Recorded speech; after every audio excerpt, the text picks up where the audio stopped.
The restaurant looked like a palace made of gold and glass. Crystal chandeliers hung from the ceiling like frozen waterfalls, sparkling with 1,000 tiny lights. The floors were so shiny you could see your face in them. Rich people sat at tables covered in white cloth, eating tiny pieces of fancy food with silver forks that probably cost more than a car. Everything was perfect. Everything was quiet. Everything was controlled. Until the baby started crying. Victor Langston sat at the best table in the whole restaurant, the one by the big window overlooking the garden. He wore a white suit so bright and clean it almost hurt to look at. His shoes were polished like mirrors. His watch probably cost enough to feed a family for a year. He looked like a man who had everything in the world. But right now he looked terrified. In his arms, his baby son screamed and screamed and screamed. The sound cut through the fancy restaurant like a knife through butter. People turned their heads. Waiters froze in place. A woman at the next table whispered something behind her hand, and her husband frowned. Sure, Daniel, please, Victor begged, bouncing the baby gently. His voice was tight, like a rope pulled too hard. Please, son, not here. Across from him, a woman in a sparkly red dress crossed her arms. This was Sophie, Victor's fiancée. Her lips were pressed into a thin, angry line. Victor, people are staring, she hissed. Her voice was cold as ice. Can't you control your own child? Victor's face turned red. Sweat appeared on his forehead, even though the restaurant was cool. I'm trying, Sophie. I don't know what's wrong. You never know, Sophie snapped. This is embarrassing. We're at the Milano court. Do you know how hard it was to get a reservation here? The baby cried harder, his little face turning purple. His tiny fists waved in the air like he was fighting something invisible. A waiter in a black suit hurried over, his face worried. Sir, perhaps if you took the child outside. I know, Victor said quickly. He grabbed a baby bottle from a fancy diaper bag beside his chair and pushed it toward Daniel's mouth. The baby turned his head away and screamed louder. More people were staring now. A man in a gray suit shook his head. An old woman with pearls around her neck made a disgusted face. Even the restaurant manager appeared at the edge of the room, watching with tight eyes. Victor felt like he was drowning. Here he was, a successful businessman who ran companies and made million-dollar deals, and he couldn't even calm his own baby. His hands shook as he tried the bottle again. Nothing worked. This is ridiculous, Sophie said, loud enough that nearby tables could hear. Maybe you should hire someone to take care of him. You clearly can't do it yourself. Those words hit Victor like a punch. His wife, Daniel's mother, had died just 6 months ago. Every day felt like walking through fog. Every night felt empty. And now, he couldn't even comfort his own son. I'm his father, Victor said quietly, but his voice cracked. I should be able to... Sir, the voice was small, soft, different from all the sharp, judging voices around him. Victor looked up. Standing beside his table was a little girl. She couldn't have been more than 6 years old. Her dress was faded, covered in tiny flowers that had lost their color from too many washes. Her shoes were old sneakers with holes in the toes. Her hair was pulled back in 2 braids that were messy and uneven, like she'd done them herself. Dirt smudged on her cheeks. But her eyes were clear and steady, looking right at him without fear. The whole restaurant seemed to hold its breath. What do you want? Sophie demanded. Go away. Can't you see we're... I can help, the little girl said. Her voice was calm, like she was talking about the weather. I can make the baby stop crying. Victor blinked. For a moment, he forgot about the staring people and Sophie's anger. He just looked at this small, poor child standing in this palace of a restaurant like she belonged there. You, Victor said. How would you? Adopt me, the girl said simply, and I'll cure your baby. The words hung in the air like magic. Sophie laughed. It was a mean laugh, sharp and cutting. Oh, this is perfect. Now we have street children giving parenting advice. Victor called security. But Victor didn't move. Something about the way the girl stood there, so calm while his baby screamed, made him pause. She didn't look scared of the fancy restaurant or the rich people. She didn't look scared of anything. "What's your name?" Victor asked. "Amara," the girl said. "Amara, I don't need," Victor started, but the baby's scream got even louder, cutting him off. "He's hungry," Amara said, like it was the most obvious thing in the world. "That's why he's crying." "I tried feeding him," Victor said, holding up the bottle. "He won't take it." "The milk's cold," Amara said. She took a step closer, and Victor saw that her eyes were kind. Babies don't like cold milk when they're really hungry. It hurts their tummy. You need to warm it up. Victor stared at her. He looked down at the bottle in his hand. He'd taken it straight from the cooler in the diaper bag. He'd never even thought. "How you know about babies?" Sophie demanded. Amara looked at her with those steady eyes. "I took care of my baby brother for 2 years before he went to a different home. I know every kind of cry. Hungry cry, tired cry, scared cry. Your baby's hungry and he's mad because the milk's wrong."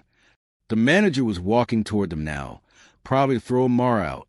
Other waiters were moving closer, but Victor held up his hand, stopping them. Something in his chest was cracking open. This little girl, who had nothing, was standing in front of him with more confidence than he felt. She wasn't asking for money. She wasn't begging. She was offering to help. And maybe, just maybe, she actually could. "Okay," Victor said softly. "Show me." Sophie's mouth dropped open. "You cannot be serious." "Victor, you're going to let some dirty street child." "Sophie, please." Victor's voice was tired. So tired. "Just let her try." Amara didn't wait for more permission. She stepped forward, ignoring the shocked faces all around her. A waiter gasped. The old woman with pearls clutched her chest like she might faint. "Can I see the bottle?" Amara asked, holding out her small hand. Victor gave it to her. His hands were shaking, but hers were steady. Amara held the bottle against her wrist, the way mothers do in movies. She nodded. "Yeah, it's cold, like from the fridge. That's too cold for a hungry baby." "The diaper bag has an ice pack," Victor said weakly. "I thought I was supposed to keep the milk cold so it doesn't go bad." "You are," Amara said, "but you have to warm it up before you give it to him. Did anyone tell you?" Victor's face went pale. "My wife, she used to—" "I don't." His voice broke. He couldn't finish. For the first time since she'd walked up, Amara's face softened. Her eyes looked sad, like she understood something adults usually hide. "It's okay," she said gently. "Lots of people don't know. But I can teach you." She looked around the fancy restaurant. "Do you have hot water? Like for tea?" A waiter, still frozen in shock, pointed toward the beverage station. "Come on," Amara said to Victor. "Bring the baby." Victor stood up. His legs felt wobbly. He followed the 6-year-old girl across the restaurant like she was a doctor and he was a patient. Behind him, Sophie made an angry sound, but he didn't look back. People whispered as they passed. Victor heard fragments of their words. "Homeless child," completely inappropriate. "Has he lost his mind?" But the baby was still crying, and this little girl seemed to know something he didn't. At the beverage station, Amara asked a confused waiter for a cup of hot water. The man looked at Victor, who nodded. The waiter filled a cup, steam rising from it. "Now put the bottle in the water," Amara instructed. "Not the whole thing, just the part with the milk. We're going to warm it up, but not too hot. We'll test it every little bit." Victor did as she said. His expensive white suit sleeve got wet, but he didn't care anymore. "How do you know all this?" he asked quietly, watching the bottle sit in the hot water. "Really?" Amara looked down at her old sneakers. "I lived with my mama and my baby brother in a shelter, then sometimes on the streets. Mama had to work 2 jobs, so I took care of Micah. That's my brother." "You were only how old?" "For when he was born. 6 when they took him away." Her voice got smaller. "Social services said Mama couldn't take care of us right. They put Micah with a foster family. I'm still waiting." Victor's heart twisted. Here he was, with money in a big house and everything a child could need, falling apart. And this little girl had raised a baby in a shelter, on the streets, with nothing. "Where's your mother now?" he asked. "Working." She cleans offices at night. I stay at the shelter, but sometimes I come out here during the day. Amara looked up at him. I wasn't begging, mister. I was just walking by and heard your baby crying, and I thought maybe I could help. Victor had to blink fast. His eyes were burning. Check the bottle now, Amara said. He pulled it out and tested it on his wrist like she'd done. It was warm. Not hot, not cold. Just right. Perfect, Amara said. She smiled, and it was like sunshine breaking through clouds. Now try giving it to him. But hold him close, like you're hugging him. Babies need to feel safe when they eat. Victor adjusted Daniel in his arms, pulling him close against his chest. The baby was still crying, his little face red and wet with tears. Victor's heart ached. His son looked so small, so helpless. It's okay, Daniel, Victor whispered. Daddy's here. Daddy's got you. He offered the bottle. For a second, Daniel kept crying. Then his mouth found the nipple, and he started drinking. The crying stopped, just like that, like turning off a switch. The silence in the restaurant was huge. Everybody was watching, but Victor didn't care. He watched his son drink, those tiny hands reaching up to hold the bottle, those eyes starting to close in contentment. Tears rolled down Victor's face. He didn't even try to hide them. Thank you, he whispered to Amara. Thank you so much. Amara smiled again, but it was a sad smile. You're a good daddy. You just needed to know how. That's all. Victor. Sophie's voice cut through the moment like a knife. She'd followed him and stood there, arms crossed, face red with anger. This is absolutely insane. You're crying in public, taking advice from a homeless child, making a complete fool of yourself. Sophie, stop. Victor's voice was different now, stronger. Just stop. Sophie blinked, surprised. This little girl, Victor said, looking down at Amara, showed more wisdom and kindness in 5 minutes than I've shown in months. She helped my son. She helped me. She's trying to scam you. Sophie hissed. Don't you see? She said, adopt me. She wants your money. Amara's face went hard. I don't want his money. I want. She stopped, biting her lip. What? Victor asked gently. What do you want, Amara? The little girl looked up at him, and her eyes were shining with tears she was trying to hold back. I want what Micah got. A home, a family, someone who doesn't leave when things get hard. Her voice got very quiet. I miss my brother, and my mama loves me, but she's always gone. I'm alone all the time. When I heard your baby crying, I wanted to help, because I remember what it's like to be little and scared and hungry, and nobody knowing what you need. Victor felt like someone had reached into his chest and squeezed his heart.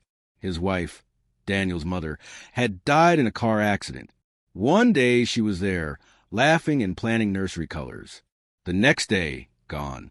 Victor had spent 6 months trying to be strong, trying to keep everything perfect, trying to prove he could handle it all alone.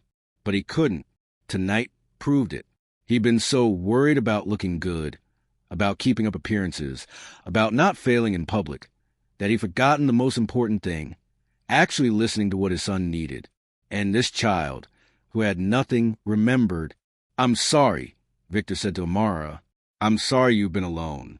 I'm sorry about your brother. And I'm sorry I almost didn't listen to you. Are you really going to adopt me? Amara asked. Her voice was small and hopeful and scared all at once.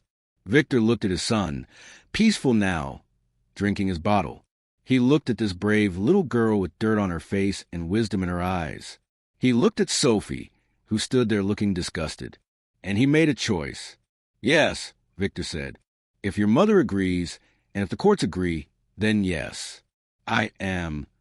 Sophie's face went white, then red, then purple. You have lost your mind. You can't just adopt some random street child because she warmed up a bottle. She didn't just warm up a bottle, Victor said quietly. She showed me how to be a father. Sophie stared at Victor like he'd grown a second head.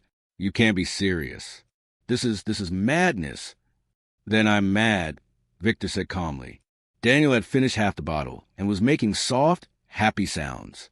I've spent 6 months trying to do everything perfectly, Sophie. Trying to look like I had it all together. Trying to be the man everyone expected me to be. He looked down at Amara. But this little girl showed me something tonight. She showed me that being perfect doesn't matter. Being real does. Real. Sophie laughed, but it sounded mean and scared. Real is embarrassing yourself in front of Milano Court's entire clientele. Real is trusting some child who could be playing you. She's not playing me, Victor said. His voice was gentle but firm. Look at her, Sophie. Really look. Amara stood there in her faded dress, her old shoes, her messy braids. She wasn't smiling or trying to act cute. She wasn't begging or making promises. She just stood there, small and honest and real. Sophie looked, but whatever she saw, she didn't like it. I can't be part of this, Sophie said, her voice going cold as winter.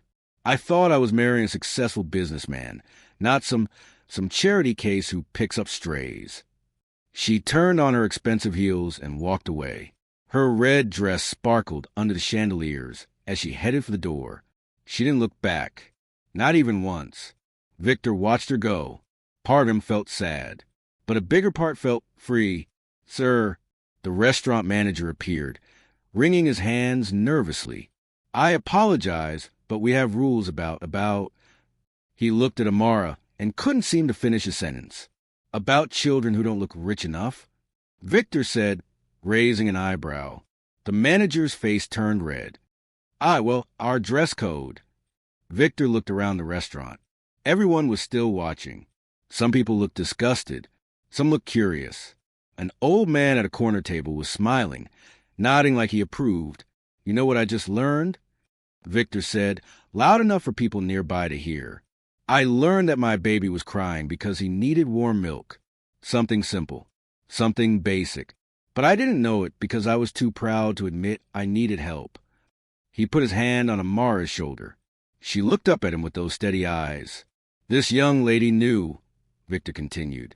She knew because she's lived through hard things. She's taken care of people even though she's just a child herself. And she offered to help me, a stranger, without asking for anything in return. Daniel had finished his bottle now. His eyes were drooping closed, his little body relaxed and warm against Victor's chest. My son is calm now, Victor said.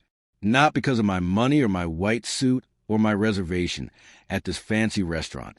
Because someone cared enough to tell me the truth. The restaurant was completely silent. Even the kitchen sounds had stopped. So, Victor said, looking at the manager, if you want to throw out the person who actually helped tonight, go ahead. But I'll be leaving with her, and I won't be coming back. The manager opened his mouth, closed it, opened it again. That won't be necessary, sir. Everyone is welcome here. Victor smiled, but it wasn't a happy smile. That's what you say now. He looked down at Amara. Are you hungry? Have you eaten dinner? Amara shook her head. Her stomach growled right on cue, loud in the quiet restaurant. Then let's fix that, Victor said. We'll go somewhere better. Somewhere that actually knows what matters.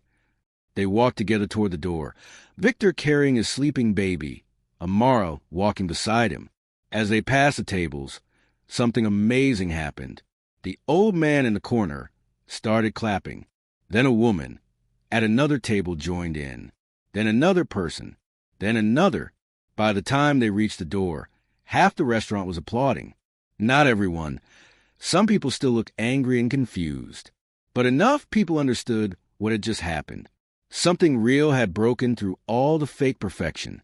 Outside, the night air was cool and fresh. The city lights twinkled like stars brought down to earth. Victor took a deep breath and felt lighter than he had in months. Where do you want to eat? He asked Amara. She thought for a moment. There's a diner 3 blocks away. They have really good grilled cheese sandwiches. And they don't care what you're wearing. Victor laughed. Really laughed. For the first time since his wife died. A diner sounds perfect. As they walked, Daniel sleeping peacefully in his arms, Victor asked, When can I meet your mother? I want to talk to her about everything. About helping you both. About the possibility of you joining our family. Amara looked up at him with wonder in her eyes. Really? You really mean it? You're not going to change your mind. I never say things I don't mean, Victor said. Not anymore. She gets home from work at midnight. Amara said. She'll be scared at first. She's always scared when things sound too good to be true. That's smart, Victor said. The world isn't always kind to people who've had hard lives. But I promise you, Amara, I'm not trying to trick anyone. I need help. Daniel needs help. And you need a home. Maybe we can help each other. They reached the diner. It was small and bright, with cracked vinyl seats and a flickering neon sign. Nothing like Milano Court. It was wonderful. Inside, a tired-looking waitress smiled at them without judgment. She didn't care about Victor's fancy suit or Amara's old dress. She just brought them menus and water and asked what they wanted to eat. Amara ordered a grilled cheese sandwich and tomato soup. Victor ordered the same. They sat in a booth, Daniel sleeping in his carrier beside them, and for the first time in forever, Victor felt like he was exactly where he needed to be. Can I ask you something? Amara said, dipping her grilled cheese in her soup. Anything. Why did you listen to me? Most grown-ups don't listen to kids. Especially rich grown-ups. Especially not kids like me. Victor thought about that. He looked at his sleeping son, then at this brave little girl who'd changed everything. Because you were the only person telling me the truth, he said finally. Everyone else was worried about how things looked, but you just cared about helping Daniel. That's the kind of person I want in my son's life. That's the kind of person I want to learn from. Amara's eyes got shiny with tears, but she was smiling. I think your wife would be proud of you, she said softly, for choosing what's right instead of what's easy. Victor's throat got tight. Thank you, he whispered. That means more than you know. They finished their meal together, this unlikely family. A rich man who'd learned to be humble. A baby who'd needed someone to really listen. And a little girl who'd shown them both that wisdom doesn't come from money or age, but from love and paying attention. When midnight came, they went to meet Amara's mother. It took time, months actually, working through the system, proving that Victor's offer was real. But eventually, the papers were signed. Amara came home. She got her own room, painted yellow like sunshine. She got new clothes, but she kept her old flower dress too, because it reminded her where she came from. She helped take care of Daniel, teaching Victor everything she knew about babies and children, and listening to what people really need. And Victor learned that the best things in life aren't the ones you can buy. They're the ones you build, with patience and humility and love. Sometimes, late at night, when both children were asleep, Victor would stand in their doorways and watch them breathe. Daniel in his crib, Amara curled up under her blankets with a stuffed bear, and he would remember that night in the restaurant, when a little girl with nothing had given him everything that mattered. A second chance, a bigger heart, a real family.